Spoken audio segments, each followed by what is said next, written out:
So moving into April, this was the biggie for me. This was the one where I was like, oh, this is where a lot of people are going to go, wow.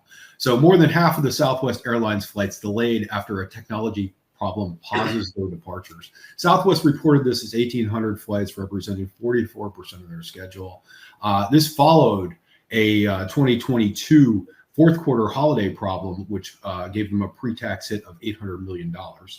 And was their second. This got the Senate commission on them, saying that they needed to update their systems. At the end of the day, this was related.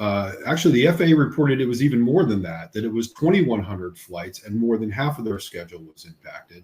And at the end of the day, this was caused by a vendor-supplied firewall going down. It wasn't even Southwest's problem, but Southwest bared the brunt of all the blame. Shares fell 0.8% that day. And as I said, the statewide the Senate Commerce Committee went after them pretty hard.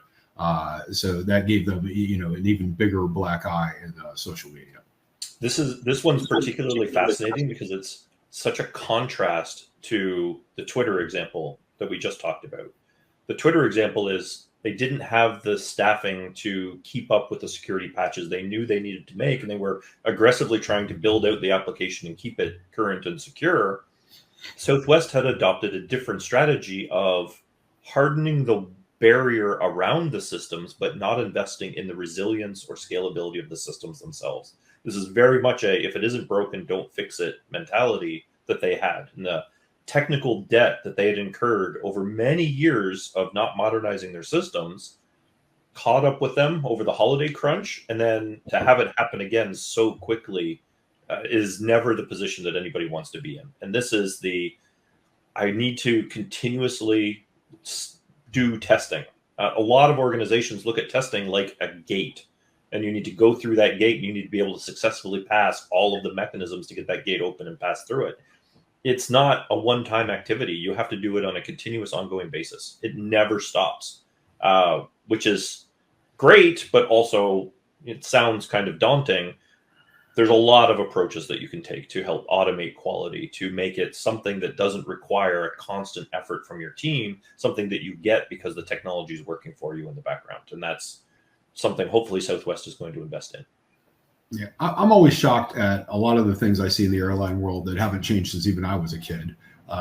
Some have, but some haven't. A lot of things don't change. And so I just think of, another weird fact is the best software that people can use typically starts with developers. They have the best tools because they're the ones building the tools, so they build the best things for them. And then it gets progressively worse the further you move from developers. I don't know if you've ever looked at the monitor while you're booking your next dentist appointment.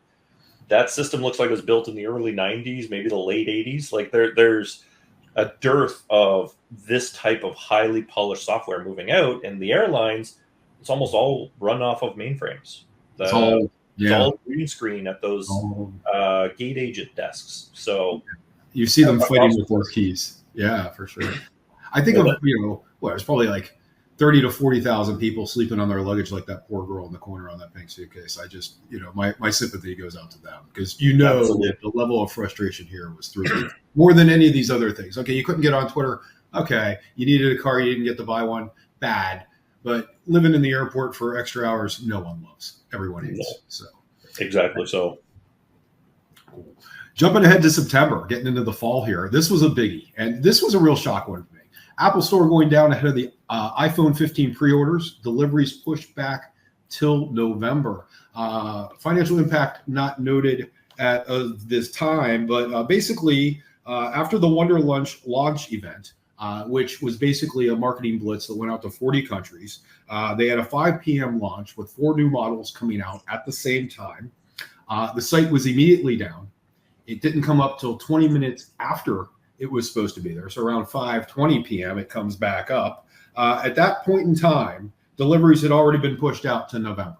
So, and their stock down 2.5% since the Wonderlust event to the time when this crash occurred. So, while Apple still does real well, of course, in the market, definitely an impact and a hit there with consumer confidence. This surprises me because Apple's hardware itself is just known for resiliency, and for them to kind of get hit and caught This is similar to the Hyundai exercise where they just really didn't impact. See, I kind of disagree. They should know. This one isn't this can't have been a surprise to them. This is year after year after year. We're on the iPhone 15. This is the 15th swing they've had at this, right? Well, maybe not. They've done some weirdness with numbering. I think we skipped 9. But the fact that they of all companies in these lists should have known better is really surprising. I agree. I'm very surprised that they had this type of an issue. All of our other industry related customers, the big telcos in particular, all contacted us saying, look, we know this iPhone event is coming and we need to do exhaustive, high scale, high demand performance testing to get ready for this event, because they knew as well what they were in for when this started to ship out. And for Apple to have misjudged this is very surprising. It's true. There are companies that know. You had kind of mentioned the Toronto government earlier. Down here in Florida, I did a project once for Florida Power and Light where we were going to test the rebate system, where basically state of Florida is giving you a little money back if you made some power improvements on your home. And this is a true spike test. This money goes in minutes as everybody's just screaming for the demand. But they're ready and they plan for it and they make sure they have the infrastructure that can hold it, knowing that it only has to be there for a short time.